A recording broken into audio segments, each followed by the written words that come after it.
Well, hello, all my dear friends from all over the world. Not only can you hear me, but you can also see me if you so wish to. And that's the way all of my podcasts are going to be going from here on out. They will be video and audio. So if you want to see my pleasant face, you can watch this video. Today, I have something I'd love to talk to you about. And those of you who listened to the podcast last week, I was telling you that I was going to a silent retreat for 5 days. I am now back. I came back on Monday.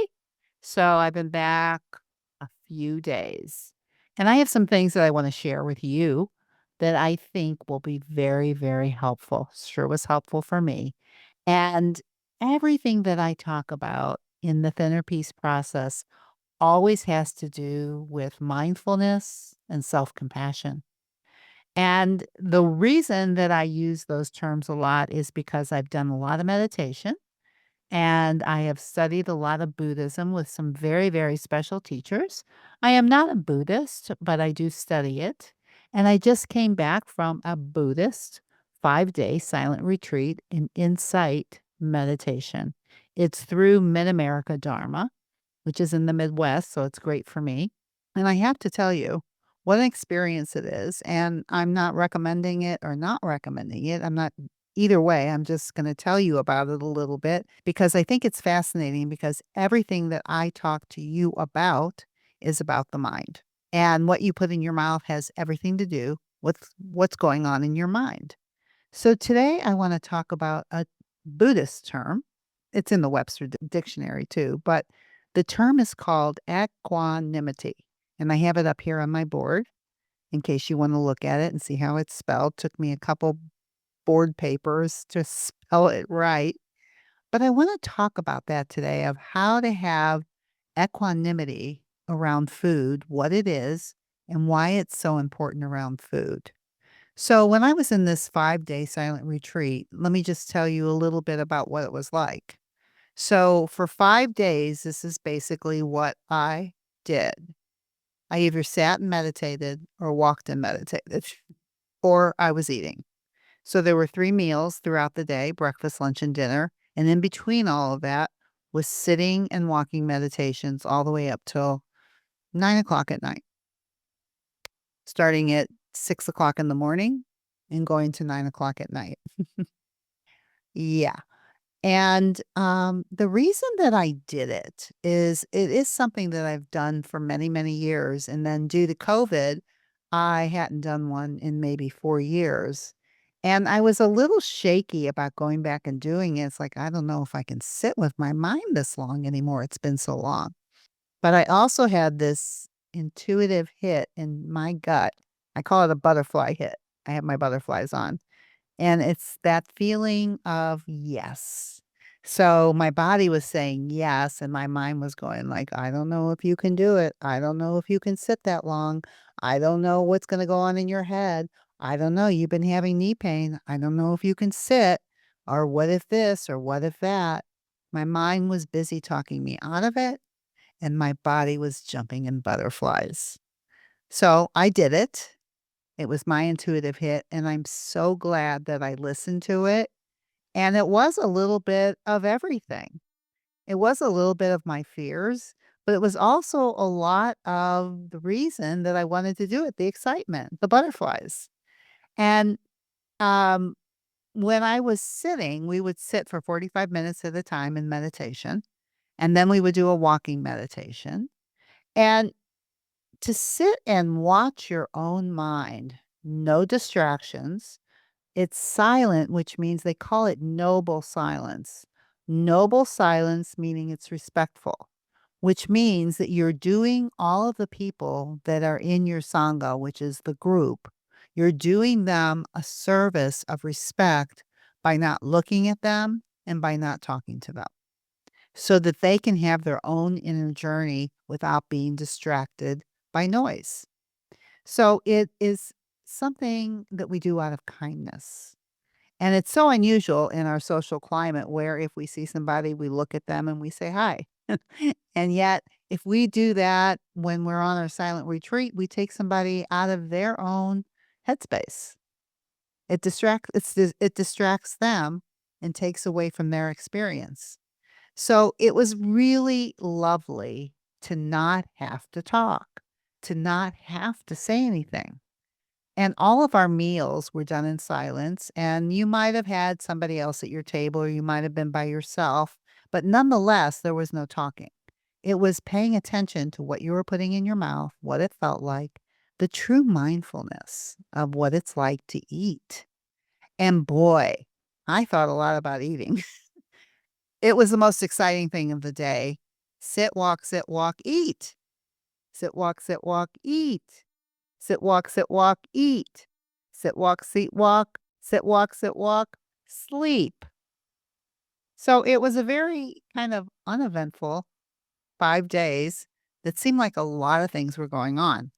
And one of the things that we really learned to do that my teacher was really helping us with was being able to, when we were meditating, to be able to watch our own minds and to be able to label what our minds were doing without being real dramatic about it.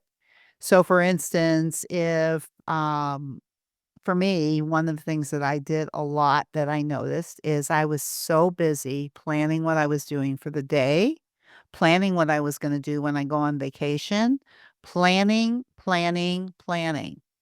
I mean, we had a very simple schedule, there wasn't much going on, and I was planning when I was gonna walk, where I was gonna walk, what I was gonna eat. And it was just so interesting just to watch it and just notice this brain loves to plan. It's almost like a way of not having to pay attention. It's like giving it something to do, making me feel like more secure. So I just noticed it and it really became more funny than anything else, which is lovely when we can watch our minds and not be so attached that we actually become mindful. And mindfulness is being able to watch what's going on without judgment. No judgment. That's why it's the labeling. This is planning. This is worrying. This is fear. Whatever it is that's going on, but you don't get into a big obsessive conversation of drama. And that's also the beauty of meditation and also the beauty of watching our mind is how dramatic our minds like to be sometimes. So, with that being said, I want to tell you a little bit about the group that I just finished up with just now and how I was introducing some of my meditation techniques to them and how I was using this word equanimity through the Buddhists. Equanimity meaning that you could take it or leave it. It's not indifference, but it's almost like a mental calmness of not being attached to the outcome of anything. Sounds lovely, I know. And I also know pretty difficult to do, but I got to play with it and I got to watch it of what it's like to be unattached whenever I found myself attaching to something. So, what I wanted to talk about today is the equanimity of food. Because food can be very dramatic. And when I was talking in my group today, I had a couple of my students. One talked about that she went back to her childhood home and there was an ice cream store there, and it was her favorite lemon ice cream. And it's just like when she started talking about it, she looked like she was going to jump out of her chair. She was so excited. And I said something to her in the end. It's like, wouldn't it be lovely? It's like, I understand that it tastes good. I understand that it's from your childhood, but it is just ice cream. It is just lemon ice cream that tastes good. So if we're labeling it and we're labeling it without drama and emotion, we would just call it lemon ice cream. That's it. And when we become less dramatic about food, we also create less urges for ourselves. And then I was working with another client today also who was talking about this other ice cream was a big topic. She was talking about this ice cream that she liked to keep in her house, the deep, rich, real ice cream. But she didn't feel like she could keep it in her freezer. She didn't trust herself around it. And that's because of the way she thought about the ice cream. It's delicious, it's rich, it's her favorite. There was a lot of drama attached to this ice cream, and because of the drama that she was creating, she was also then creating the belief system that she couldn't control herself around it. And what I suggested is if she could become equanimous with this ice cream, which means I can take it or I can leave it. I'm not attached to the ice cream. I can eat it or not. It's delicious. That doesn't mean because it's delicious, I have to eat it. And it doesn't mean I can't control it. But I can control it a lot better depending on how I think about it. So my suggestion to her was it can just be ice cream that's in your freezer. That's it. That's all it is, or whatever kind it is. And you can like it. But you don't have to dramatize it. When we dramatize something, it makes us want it more. It makes our minds get clingy. You want to suffer?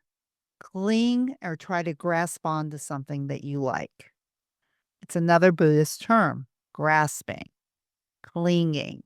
When something is going good, when something is going your way, you don't want it to end. It's almost like we grasp or we cling to it.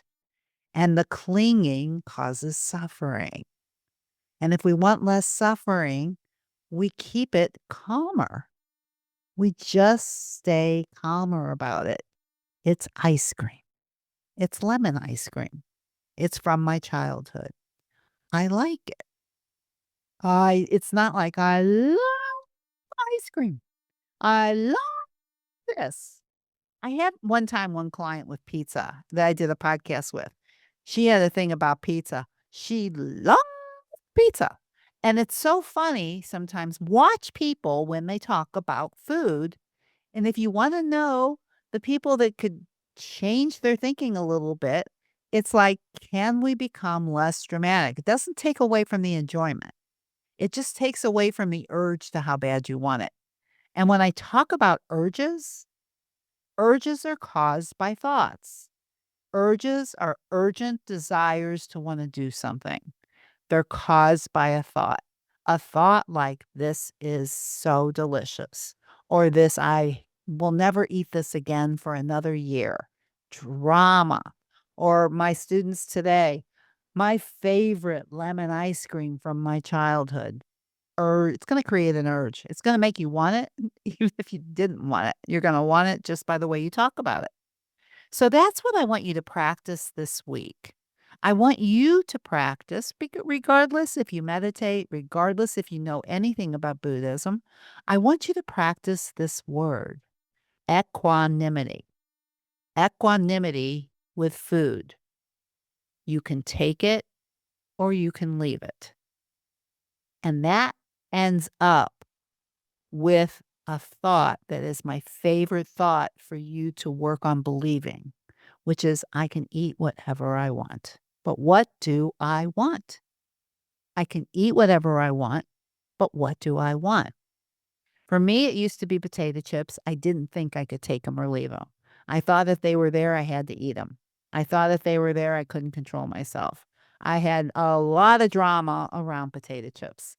Now, they're potato chips, and they're good, and there's certain ones I like more than others, but I can take it or leave it. It's the same thing with alcohol. I love when you can get to the fact with alcohol where alcohol becomes equanimous, that you have equanimity around alcohol. You can take it or leave it. I can drink it or not. And when you're in that place, drinking it is so much easier, and not drinking it is so much easier. When you can take it or leave it and you're not dramatized, it takes the urge away. So that's what I have for you this week. I want you to practice having equanimity around the foods that you have been dramatizing. If you've been dramatizing it, start practicing this week. You're going to see a difference in your urges if you can start changing your thinking around these foods. So try it.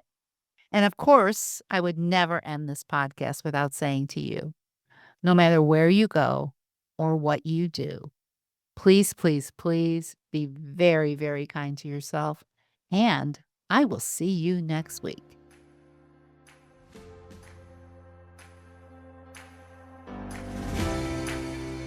If you've been following my podcast and you're loving all the tools that I teach you, but you're just not sure that you can do it or apply it by yourself, then please go to drdebbutler.com/work with me. And you can find out if the program that I do and the coaching that I do will help you get to where you want to be, to learn all the tools that I teach and be able to make it a part of your life. Just go to drdebbutler.com/work with me. You can set up a free 30-minute mini session.